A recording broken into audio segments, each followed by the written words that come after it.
Hi, I'm Max. And I'm Skylar. During quarantine, we decided to start watching Bob's Burgers to see what it was all about. It didn't take long for us to become completely obsessed with the show. But one of the things we love the most are the brilliant end credit sequences. Which is why we created this podcast. Each week, we're going episode by episode to talk about the elaborate end credits. We're excited to have you join us on the very first Credit Score spinoff, Bob's Credits. We'll make sure the Bob's Burgers end credits get the credit they're due.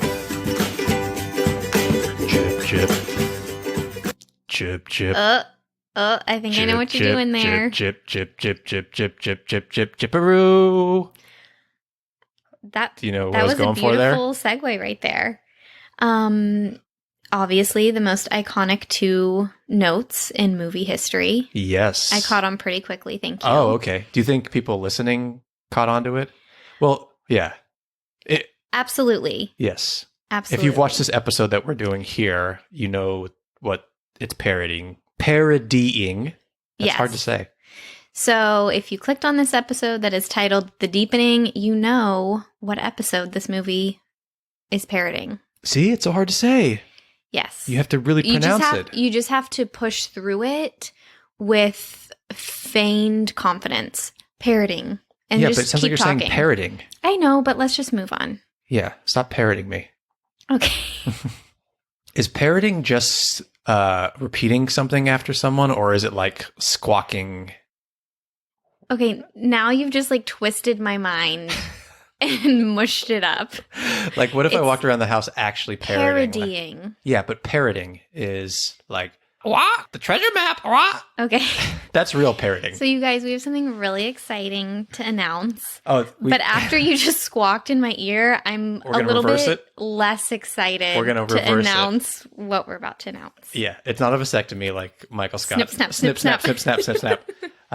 Yeah, this is big news. Do you want to announce it? No, I want you to. Skylar and I got yesterday morning got engaged. So this podcast... Well, no, I was pausing for them to applaud. I assume whoever's listening, there was like a lot of applause. I think it's more of an a Linda aw. Okay, so do we want to do it again and pause for a Linda aw? Yeah. This is your chance, everyone listening, to do your best Linda aw. Yeah.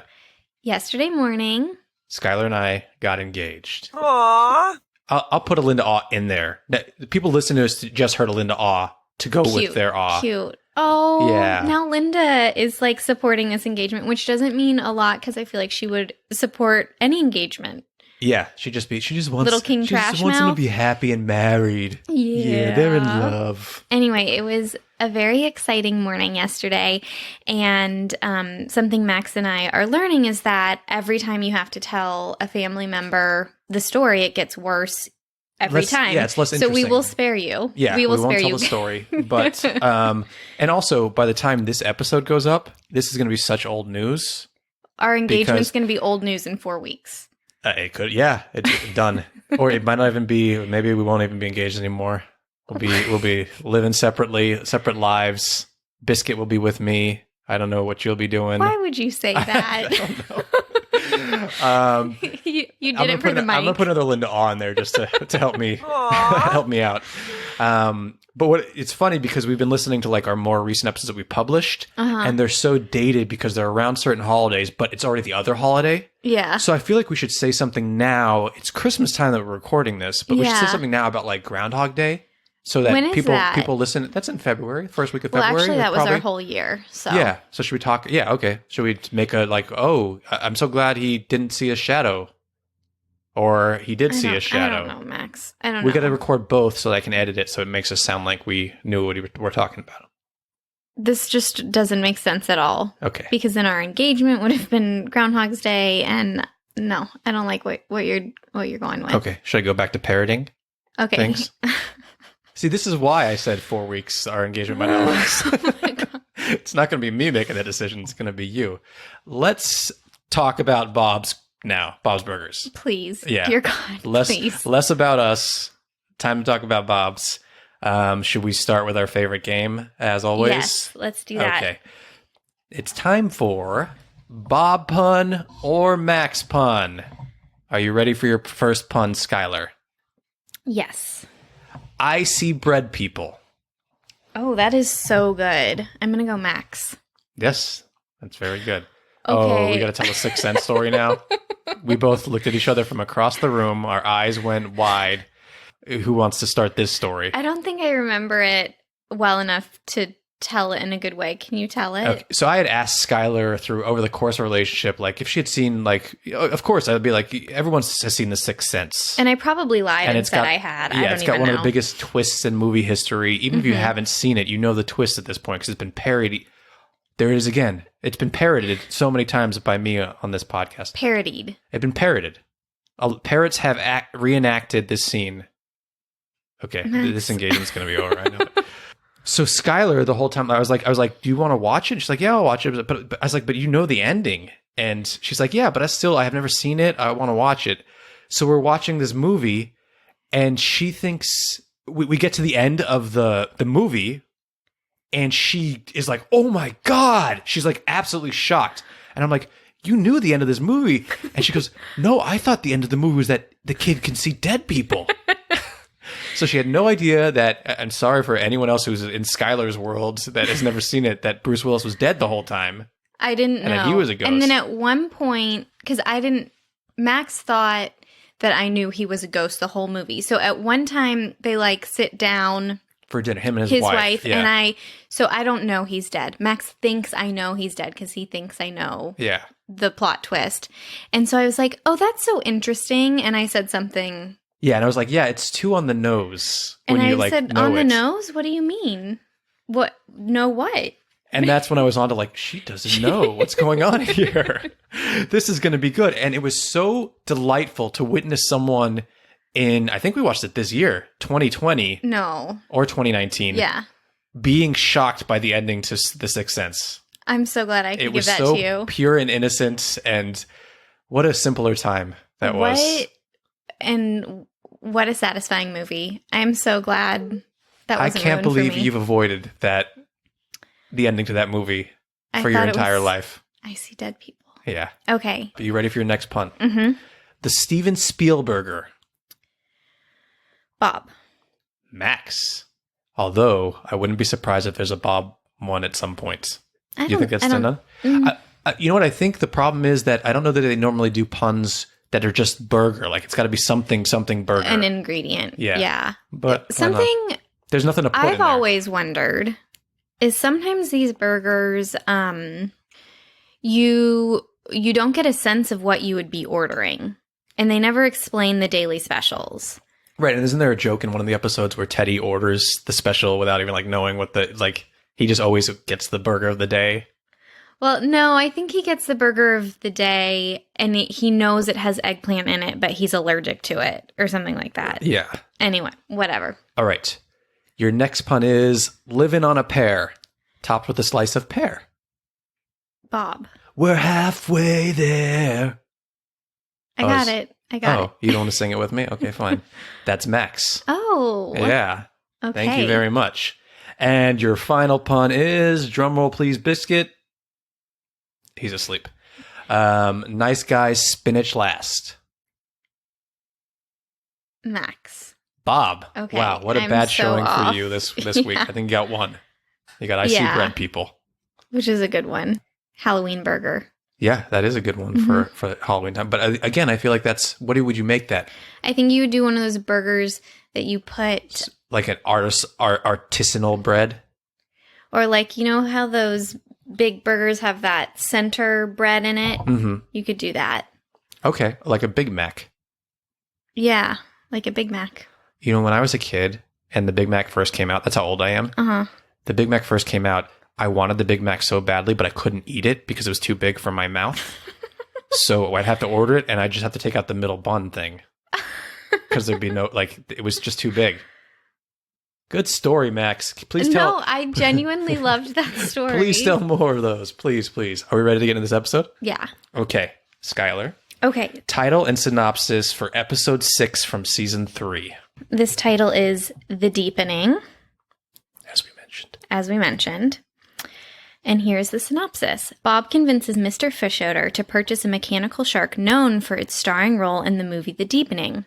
At first, it makes a great attraction for the wharf until Jean, Tina, and Louise accidentally set it loose on the town. Also, Bob's soft serve machine is on the fritz. This is important as it might even help him save the town from the destruction of the shark. This episode came out on November 25th, 2012. It was written by Greg Thompson and directed by Bernard Derriman. Or Derryman. We don't know. We never know how to pronounce these names. We do our best. I've got some fun facts for you before we dive into the credits here. Dive in. Oh, yeah. I like that. I always say that, but it works for this one. I'm very excited. Okay, so we mentioned that all the script covers, one of the artists, I forgot his name now, but we mentioned in another episode, he does just a script illustration just for the cast and crew. I love it. The script cover on this episode was a parody of Jaws, with Bob, I think, as the shark, and like Linda in... How was Bob the shark? Just, that big classic shot of Jaws with like coming up from the water with the girl. That's like the classic poster. Bob, I guess, was looking up. Oh, because how you said it. Uh-huh. Wait, he is the shark? It's like Jaws is like the top of his like nose and Jaws in the poster. Okay. Oh, got it. It's probably like with the top of Bob's face with his mustache and stuff coming up out of the water. Love it. Yeah. That's fun. Yes. So another fun fact is that the director, who is, I think is like supervising director on the series, Bernard Derriman, is actually a character in this episode. Ooh. There's one scene where the shark is like, it's gone loose on the town. It's making its way down the street that Bob's Burger's on, and it's thrashing everywhere. It smashes through a window, and there's a janitor cleaning in like a bank or something, and he's got headphones on, and he doesn't even see, he's oblivious to what's happening. Oh, I didn't notice that. That's apparently like an illustration of Bernard Derriman, and on his name tag it says Derriman. Oh, I love that. So look out for that when you go back and watch. There's one part where Gene finds a retainer behind the ice cream machine. What does he say? He's like, I don't have a retainer. He puts it in his mouth. He says he found a retainer, and I think Linda says, like, you don't have a retainer.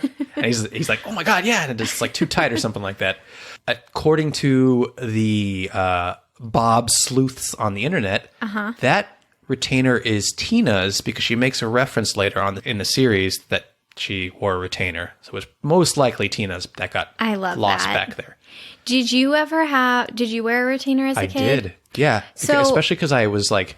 You couldn't eat those Big Macs. Well, I was born in like 1783 when we had like... But I had like the full-on like headgear. You did? That, you like, had headgear? Yeah, that strapped over your head and like went into your... It was awful. I never had a retainer of any kind, but it felt like every one of my friends would accidentally toss it in the trash, and like they were paralyzed with fear because I think parents are like, if you lose this, they're super expensive. Like, oh, but I guess it's just the thing. You go out to eat, you got to take it out and put it on the table, which is disgusting. First of all, leave it at home. That's gross. Why would you leave your retainer at home? You have to wear it. I don't know. But if you're going to go out to dinner, just leave it at home so you don't have to like take it out, drop it on the table. And a drool coming from... Okay, we must move on because this is getting gross. My last fun fact before we officially get into these credits is a big one, I think, for the Bob's universe, because this is the episode where the ice cream machine gets dented by the shark. This is my favorite fun fact. They use the ice cream machine to finally stop the shark. They throw the shark eats the ice cream machine because it's under Bob's... It gets under Bob's Burgers, the restaurant, and eats its way through to the top floor. And so the ice cream machine is in there, and they turn it on to like fill the shark's mechanics with this fluid. But it's like fluid's such a gross word. Yeah, it's fluid on your retainer, but it gets dented because the sharks. When you said that, fluid on my retainer, I just had the image of. What's her name? Oh, yeah. Courtney, who we haven't been introduced to on Bob's, who eats her necklace all the time. I think that is one of the most brilliant details of a character because you don't necessarily remember that the gross girl in your class would always be sucking on her jewelry. But when you see it, like, you're just like, yes, I know that girl. I can't wait till we do a Courtney episode on our Patreon because I think she is hilarious. She's so good. Yeah. And her relationship with her dad. Yeah. And like her, like, I don't want to like put us off track. But right. We'll get to that episode. I don't think it's that far away. Where she's first introduced. But yeah, this is where the ice cream machine is dented. And then from every episode moving forward, the ice cream machine is back in its place, but it has the little shark teeth dents. I love that fun fact. Yeah. So take a look for it, like not just in this episode, but every episode after. Yeah. Look for the dent in the soft serve machine. Great little detail. Should we get into these credits now? Yes. Okay. As always, I will be starting just a few moments before the end credits. And the shark has been stopped. The restaurant is destroyed. Mm-hmm. The floor to the restaurant has fallen into the basement. There's a ice cream oozing shark head. And Bob has technically saved the day. He was like block captain for some reason. So it was on him. He was like the Chief Brody from Jaws. It was on him to stop this shark. Yep. And nothing worked. Nothing worked. They tried all this stuff that made the shark even more powerful. And the final thing that stopped it at first was digging a hole in the street, but that's how it ended up in Bob's. It ate away. The logics of it are not very clear, how this all works with this mechanical shark, but I mean, I'm willing cartoon. to believe. Yeah. This is a powerful mechanical shark that can eat through. It's also pavement. connected to a giant oil derrick. Yeah. So it's weird. Oil derrick? That's what that's called? I think so. Wow. I'm going to look this up just to make sure I sound good. But yeah, a derrick is a lifting device composed at a minimum of one guide mast as in a gin pole. What else is hidden in that brain of yours? Look, this is what happens when a single bachelor watches There Will Be Blood way too many times. I'm an oil man who knows about oil derricks. I drink your milkshake. When we were first dating, you mentioned that movie, and it's a book too, right? No, I don't think so. Oh, maybe. You just mentioned it a lot. It's based on. It's not. I think it's like kind of based on a book of some sort, but it's not. You loved talking about it. It's obnoxious. Like it's become such a joke, but it's such a good movie. And oh God, here he goes. He just took a big breath and held. Well, there's something about Daniel Day-Lewis films that are just when I'm watching them the first time, and this is how I felt about Phantom Thread. Mm-hmm. I'm bored, but then I go back and I'm so enthralled by his performance and the story, and so I felt There Will that Be way Blood with wasn't Phantom. that way for me. Yeah, and Phantom Thread 2 was not that way for me. But then I caught it a few times on TV and I was like, this is so good. I can't stop watching this. I'm so glad we're having this conversation because I just remember all the conversations I would nod and pretend to be really interested in it. Oh, you had to. I feel so bad for you. You had to put up with so much to get us to where we are now. Oh, that's a whole nother conversation. Wow. Okay. So let's check out these. Daniel Day-Lewis is not in these credits. I'm very disappointed. Let's check out the moment before the credits, and it's going to go right into it. Ah, my little Bobby Block, Captain. You saved the town. Just part of the job. You're fired! I can't take credit for everything, Olson. But got as Hugo? Squadron Captain, I will. Okay, You're let's welcome. pause it. Okay. So, for the first time, we hear the theme song, which we hear in the credits a lot, but it's coming in over the last scenes. Is this the first time we've seen that happen? That's a good question. I can't think not. of when. Yeah, I take that maybe back. early on they did that. Yeah. But yeah, it's Bob and Linda in the restaurant. Then it cuts to Hugo being interviewed by Olsen Brenner, who we've mentioned is voiced by Pamela Adlon, whose name we mispronounced a lot. And the last time we mentioned her, We kept saying Adelon. yeah, we added a syllable. Yeah. We're not good with names, but We we love try. her. Yeah, so Hugo's being interviewed, and the credit music is coming in. I'm going to go back a little bit just so we can Okay. maybe hear what Hugo's saying here. I can't take credit for everything, Olson. But as Squadron Captain, I will. You're welcome. Okay, so we get Louise comes out with the shark fin and says, "Who wants soup?" Because they were trying to cut the way the kids. Okay, the kids Knocked are it responsible over. for knocking it over. The way they knocked it over is because they were trying to cut off the fin to make shark fin soup from a mechanical shark.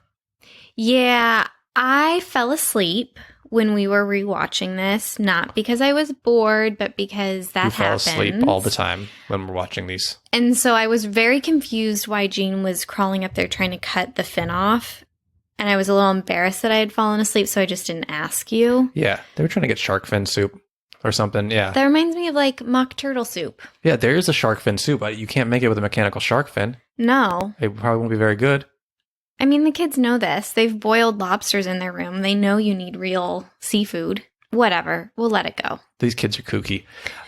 So then it cuts to the generic credit sequence. I feel like we haven't seen it this generic in a while. Mm-hmm. We've got Bob, Tina, and Louise prepping burgers in the kitchen with their backs to us. Yep. And almost immediately, from the right side of the screen, Teddy walks by with his ladder and his toolbox. And let's see what else happens here. Okay. He's it looks like he's walking from where the kind of like dining room is to the basement. Yes. Oh, wait, pause it. Okay, I don't know if it's because I'm dyslexic, but actually, no. In the TV show, the basement's that way. No, it's because you're dyslexic. Are you sure? Yeah, if we're looking the way they're looking right now, Uh-huh. the basement is to the left. Okay. Butt scratch. All right. Okay, so has Teddy come is back. yeah. Teddy walks back across the screen without his stuff, and then as Linda appears in the window, we get Teddy walking now Back again back to again, the basement. Yeah, with some boards and What does he have in his hand? a saw, like a table Yeah. saw. Yeah. Look at you. You just know all the manly words. Oh, that was from that Daniel Day-Lewis movie where he played a handyman. What was that one called?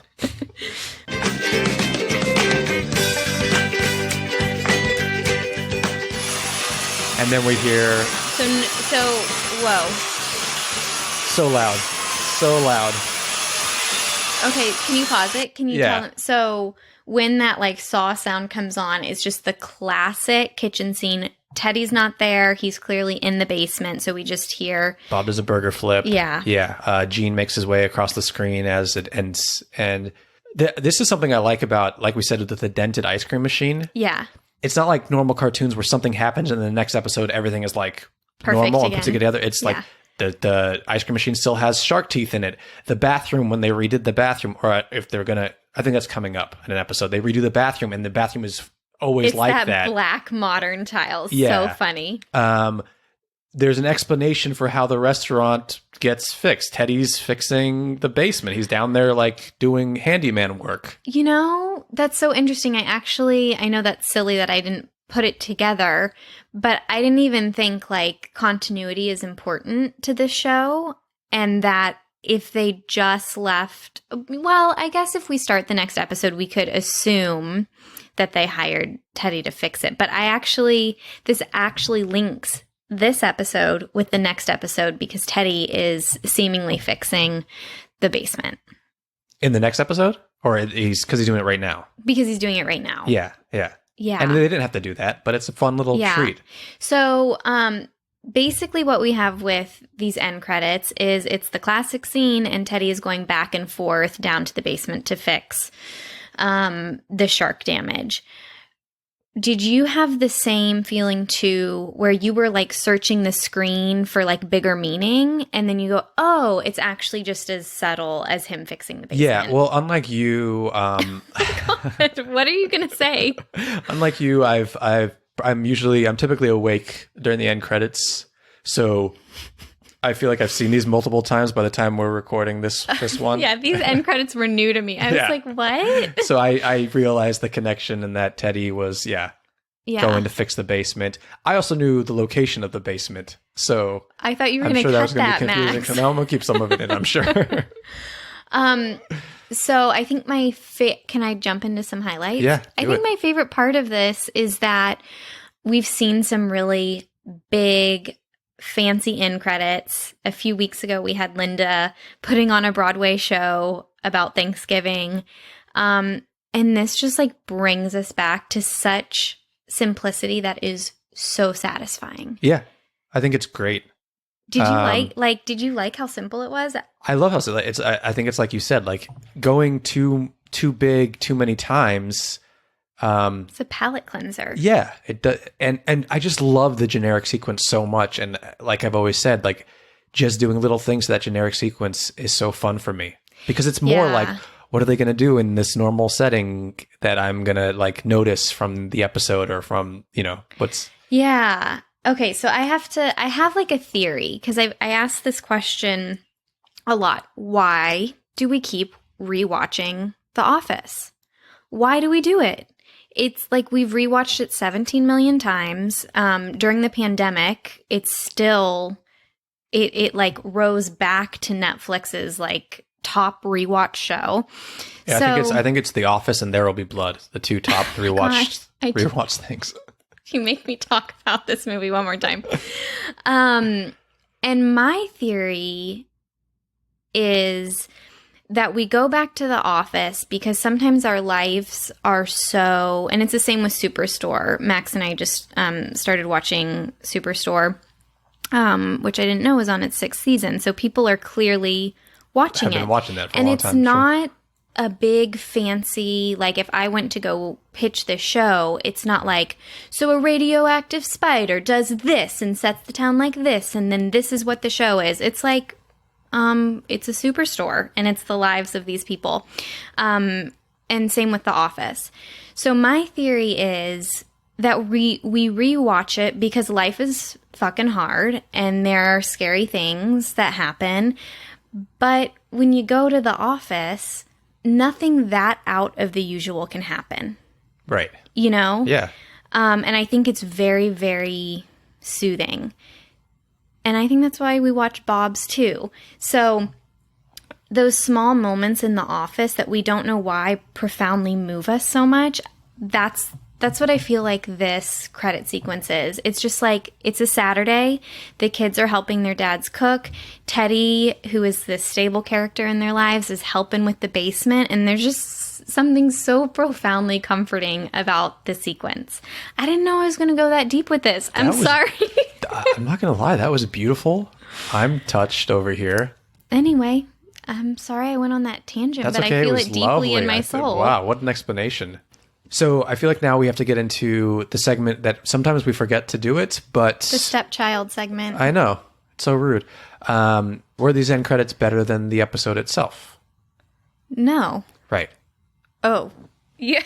Well, I thought it was like a trick question. No, I think it's one of those ones that complements the episode very well, and it doesn't make as much... I mean, it could make sense because Teddy's always there fixing stuff. He's their handyman, but without the episode, it's not as enjoyable. Right. And the episode, the build up to that is what makes it so nice, especially because like you mentioned with how like simple it is after all this chaos they just went through to have just like, oh, it's back to normal. This is the cleanup time. This is time to get back to work. Now, can you please promise us, because I feel like our listeners are getting wary, this segment, it will not be in vain, right? Like, you really think that there are some episodes where the credits are better than the episodes? Yeah, I promise. Are you worried? I'm a little worried. Are you sweating? I'm a little sweaty. I remember us having a conversation about creating the segment, and I know for a fact it's because there was an episode that had that. So okay. keep your so we're doing fingers it crossed. for one episode, probably. I don't know. I don't know. So everyone likes a long runner. Yeah. So we score these credits on a scale of 1 to 10 H's at the end of Tina's Skylar, what do you give it? A 7. 7 H's. Yeah. For all the reasons you listed. You already went on your I went on my tangent, and my tangent didn't really allow room for something that you said, which was it is a very, very chaotic episode, and this brings it back down, which I love too. Yeah, which is why I'll just go a little bit higher. Oh, wow. Because I like that it's like calm, and it brings you back with the theme song, and it's like, this is where we started. This is where we are. Started. 7.5. I love it. H's is what I'll give it. Now, quick question for you. If we had seen these credits after a 10 credit sequence, would you have been disappointed? Like, I feel like there's something about the placement of where this was that we liked it so much. Yeah, no, I think it's like a good, I don't know. Are you saying that like if I saw like a really good one and then it was just like this kind of boring one, I would be like, eh? Or this if it was like the season premiere and these were the credits they did for the season premiere. I don't know. I can't say. Sometimes the scoring, what gets me to the scoring is the conversation we have leading up to it. It's and it's not true. necessarily what I would score when we first sat down. I think context does kind of play a factor. That's it. That's all we have for you. Thank you, as always, for listening. We appreciate you guys so much. If you would be so kind as to leave us a 5-star review wherever you listen to this, it helps us out. Follow us on social media, Bob's Credits, all across the board. We have a Patreon. It's patreon.com/Bob Credits. We've added just a tip jar tier. So if you just want to just like chip in $1 a month to us, we are going to put it towards a few things. We're going to put it towards extra coffee to get Skylar through my chip-chipperoos. Amen. We're going to put it towards toys without squeakers for Biscuit so we can record without him squeaking in our mics. We're going to put it towards, what was the third thing for me? Maybe like an educational spice collection for you to help with your burger puns. Oh, yeah, that's good. Or maybe like buy me a DVD or Blu-ray that is not There Will Be Blood. Why do we have DVDs and Blu-rays? It's a good question. We don't need any. Is that it, Skylar? Do we have anything else we want to say before we get out of here? I think you might have a little something. Oh, just to stay saucy. Oh, I thought you were going to say, I'll drink your milkshake. That's a bummer. I have never seen this movie, Max. Why would I be quoting it?